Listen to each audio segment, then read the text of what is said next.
tulina omukulu Matiansi Mpuga Nsamba era ng'olunaku olwaleero ono aguddewo ekibiina ekipya ky'Alangilidde Mpuga My Leader era ndowooza omulaba n'ogubiina gwe mbune byakoze kale Matiansi Mpuga Nsamba n'ebitaano bye wabba ebyagobya mu National Unity Platform ogenda kakkana ng'oli mu kusattira tolaba ki kiddako kubanga kyetuyinza okugamba nti abantu baakuzize. Matiansi Mpuga Nsamba abantu baakuzira singa okimanyi nti abantu bakoowa n'onoonya gy'ogwa ng'obudde bukyali singa tozze mwono katemba naye nga baganda bange mikwano gyange nyongera obajjukiza n'obategeeza nti omukulu Matiansi Mpuga Nsamba bw'alangilidde ekibiina ekipya ekigenda okubaawo era nga ono ekibiina omulamu ogwo kiriko gwakulwanyisa His Excellency Kyagulanyi Ssentamu Robert Bobwe naye tumugamba nti oswadde nnyo osanze ensi yakutegeera dda osanze Kyagulanyi Ssentamu Robert Bobwe yakwanika so tolina nnyo kyamaanyi ky'ogamba bantu tokyalina ky'ogamba ggwanga wabula oli free okukola ebyo amagezi go by'owulira bye gakugamba era ffe twakwasa njagala olaba ebibaddewo nga Matiansi Mpuga Nsamba bw'alangirira ekibiina kye era mbu Kyagulanyi Ssentamu Robert Bobwe bamwogeredde omugambo mungi buli kimu bakikoze naye ate bazzaako ki kakati olangiridde kyekikyuse kikyokoze manyi abantu ambaganya ne beefuula abeetegeera ne balema okukola ekintu ekituufu ekibalina okukola ne balowoozesa abantu nti munnange bo be bategeera naye ate Matiansi Mpuga Nsamba otulaze obusirusiru olaze nti tokyalina kiddako era tetukyalina ffe kye tukugamba ffe twakukwasa ne tukuggyako engalo kati gwe kola buli kya kisiru kyo ky'oyagala bw'oliwulira nti okooye oli esonyiwa His Excellency era tusimbudde. Abavubuka ba Kabaka abaagala eggwanga lyabwe ate nga libali ku mutima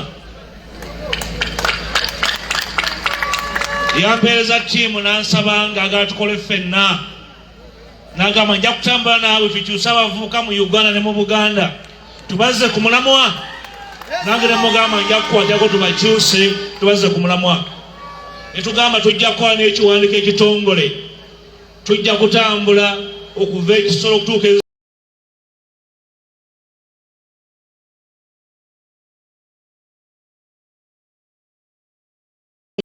gwe mumanyi nga alien skin y'omu ku bavubuka ba Kabaka abaagala eggwanga lyabwe ate nga libali ku mutima yampeereza ttiimu n'ansaba ng'agala tukole ffenna n'agamba nja kutambula naawe tukyuse abavubuka mu Uganda ne mu Buganda tubazze ku mulamwa nange ne mugamba nja kukwatako tubakyuse tubazze ku mulamwa ne tugamba tujja kukola n'ekiwandiiko ekitongole tujja kutambula okuva ekisolo okutuuka ezombo tuze abavubuka ba Uganda ku mulamwa ne Patrick Mulwana ono alien skin tumwaniriza nnyo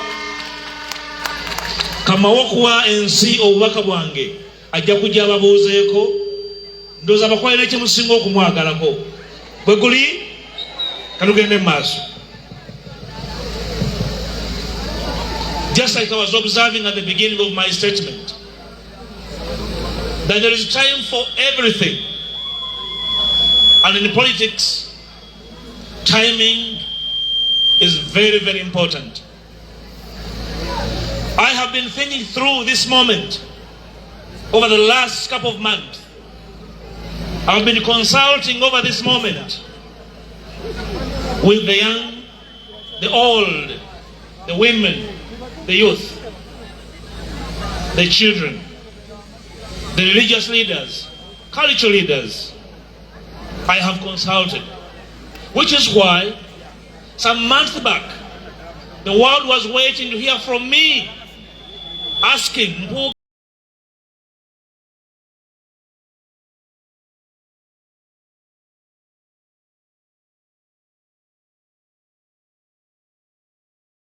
Zakoshi. I'm here to tell you and tell the world Kolachi Echiddako.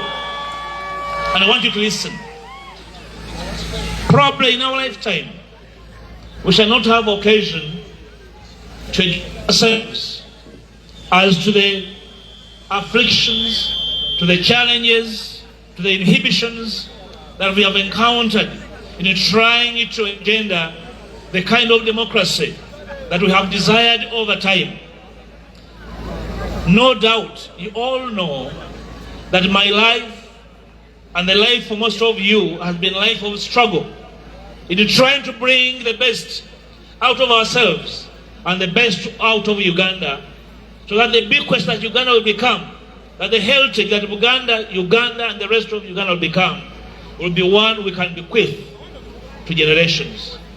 Twali kubuusabuusa nze nammwe tulwanye olutalo ebbanga ddene, bannaffe bafiiriddemu, abalala balemadde, abamu babuzeewo.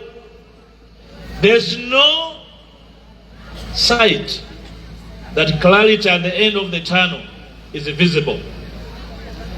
Tekitanga tetukinoonya tetukiraba. Today I'm happy that I'm speaking to you with the comrades from across political parties, ANT, FDC, Katonga Group, the DP Bloc, and NUP. This Uganda that was formed 62 years ago. Uganda ngezaalibwa emyaka 62 egiyise. Ekifaananyi ekyaliwo kyekya Uganda eyawamu egenda mu maaso. One independent progressive country that will serve all and sundry. One nation united in the service of her people. That for 62 years we have not achieved.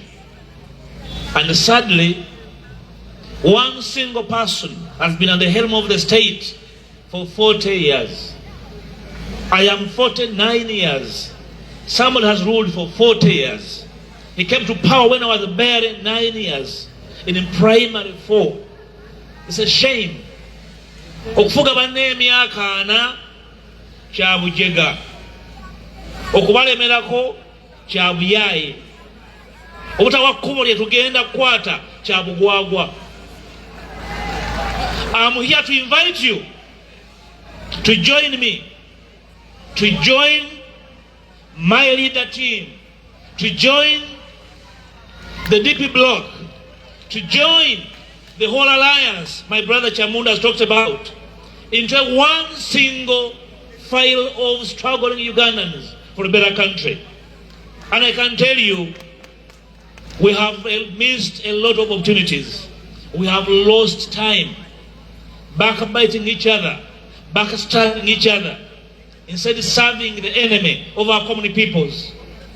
Omulabe w'abantu baffe bwe tuwadde ekiseera ne muteerawo akakeeka ne kapeti emyufu n'atambulirako n'atusekerera n'otukwema n'atuweema ndowooza ng'alaba abantu abalina omukisa okumuggyako obuyinza bamukubira mu ngalo abusigaze mu bugenderevu mu kumanya n'obutamanya. Some of our actions have only entrenched the enemy of our common peoples. Probably Mr. Museveni would have left power a long time ago, but for our actions he feels strong and stronger to stay on hold. And the biggest danger for us and generations ahead, that Museveni dreams of his son succeeding him. And some of us are happy that that bequest will also hold. I'm here to invite you to join us, to join every one of us, to join the struggling Ugandans into that common call that we are not going to make that mistake again. And I want to invite you. We have our friends we have left at Kavle. They have their issues. We have Uganda to save. They will save themselves, and we shall save them, they will save themselves. Baganda bafabo sagana bafuula nsonga balina ebizibu bingi Dr. Byanika abyogeddeko. Ebizibu ebibajjudde ebibeetoolodde toli asobola kubuuza kibuuzo, tokkirizibwa kulowooza, tokkirizibwa kufaanana nti olina amagezi, kyabulabe nnyo. Olina kulaga nti otambuza mutwe amagulu ge gali waggulu. Ebyo ebizibu bibamala, twagala kubongerako birala. And I don't want to make them a subject of this, our struggle. They also need liberation because they have nowhere to go. They have eyes and legs and arms. They have no reason to use them. They are content. Kyembadde nnina okukola nkikoze. Obwongo bwange mbuwaddeyo. Amaanyi nga waddeyo ne bino binfuukira ekizibu. Lwaki ayogera nnyo oluzungu? Lwaki apulaninga nnyo? Lwaki alowooza nnyo? I am here to apologize to my brothers that I never gave myself that brain to think. God gave it to me and I have to use it for the benefit of common good. And therefore, they should never be the subject of our struggle because they also need to be liberated. My brothers and sisters, it's time to think anew, time to move afresh, time to dream again, time to struggle again, time to work again together. And while we do this, we don't need to be the most closest of friends. Tetuli wano kubeera ba mukwano nnyo. Tulina obwa Sseruganda.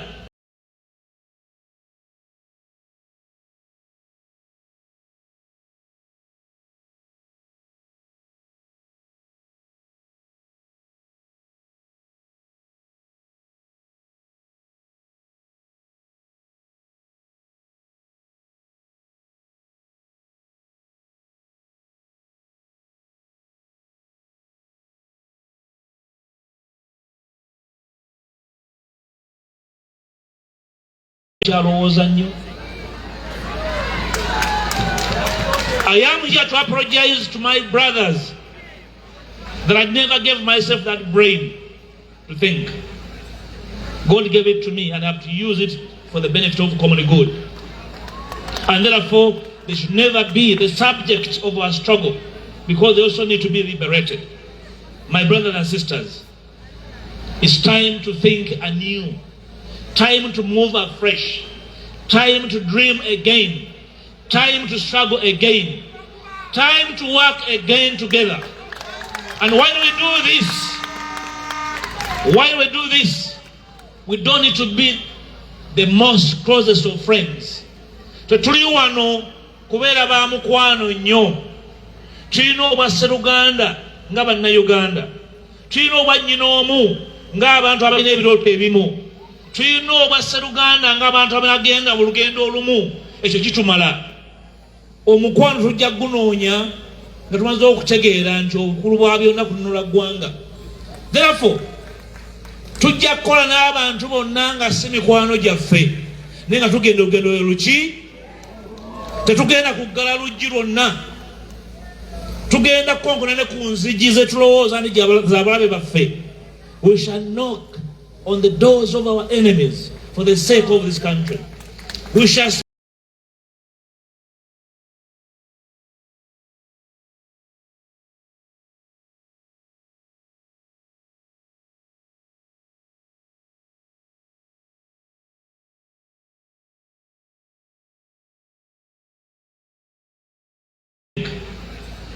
God gave it to me and I have to use it for the benefit of common good.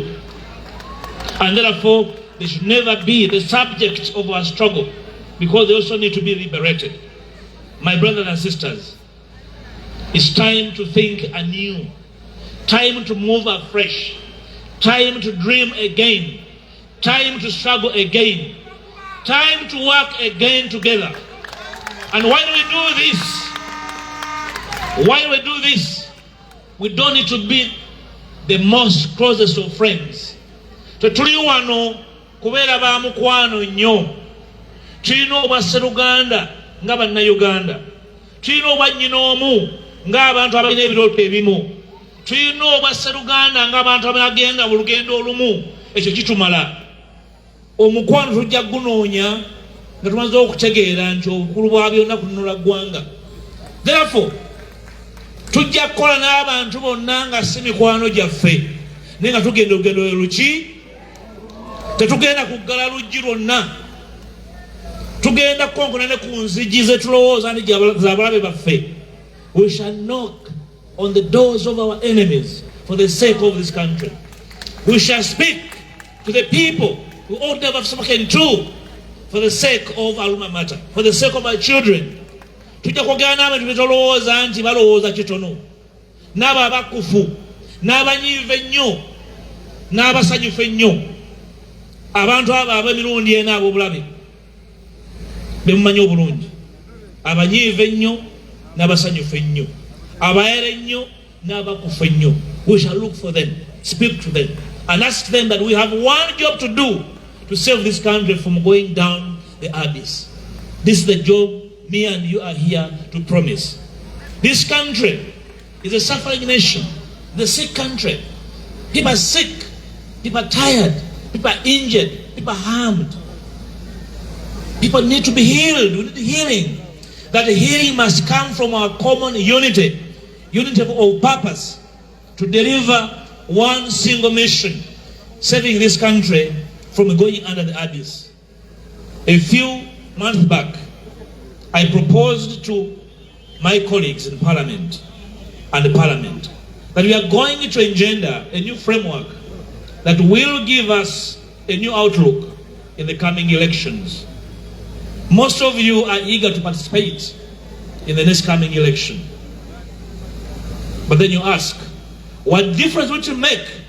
What kind of difference will happen if we woke up today to participate in an election that makes no difference, to simply partake of a ritual that will not change the history of this country? I have proposed reforms in our electoral system. I have proposed reforms and amendments to the Constitution. Some people are saying, Lwaki abirese? Lwaki temubirese? Lwaki alese ebyo namwe mulete ebyammwe? Because I would like us to dream together, I have brought my proposals. And I'm inviting everybody to join me in making sure that these proposals, the propositions for a better and well-managed electoral system, become an issue before you begin parading each other for an election. Waliwo abeesoose nja kwesimbawo, nze neesoose, siri mu byakwesooka, siri wano kulangirira kwesooka. I'm here initially to invite you to fight for a free and fair electoral process. The first task of the Democratic Alliance will be to go throughout the country to make reforms the major issue in this country for the next 12 months. Abagala okwesimbawo ng'omukolo ogw'okwalula abalongo, Mukama ababeere. Okwesimbawo si mukolo. Abagala ebifo abala twabifuna dda. Toyina kyoganyulwa mu kifo nga banno bali bubi. We must make it better and fair for everyone to compete and win. That's the job. The members of the DP bloc and the My Leader team and the rest of us, that is the job. We should cease seeing each other from a small mirror. We are going to put a big mirror in front of this country so that everyone can see themselves in that mirror.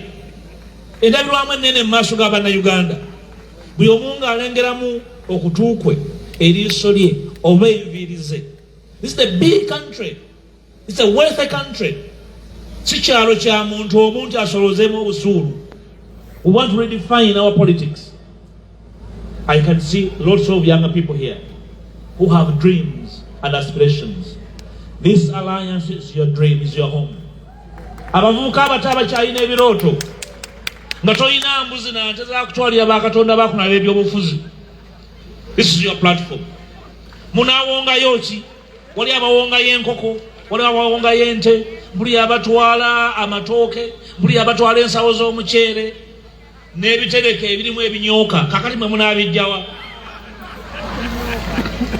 We must give a fair platform to all the younger people that have capacity, that have strength, that have courage to be a part of the struggle for a new Uganda. This alliance is a new epoch we want to usher in. Let me speak about something that has been in the media, public media, and seemingly controversial. My senior brothers the Honorable Michael Senne Mabike. Please rise. My senior comrade and brother, Samuel Mukago, and my young brother, Henry Roboa, who are the MC hitherto. They have been spoken of as inconsistent. They have been spoken of as unreliable. Who of you is consistent? Who of you is reliable? Who of you knows their next day? These people, for me, epitomize our common struggle. They have been struggling and trying hard. If they're such a bad lot, that's why you are here, because they have been struggling. They're working so hard. They are not saints, neither am I one. I wake up every day and I make 100 decisions, but 20 of them are wrong decisions. I wake up every day to be better. They have been struggling. They need our common support to carry on the struggle. Abali ababalenga ne mugamba lwaki mabika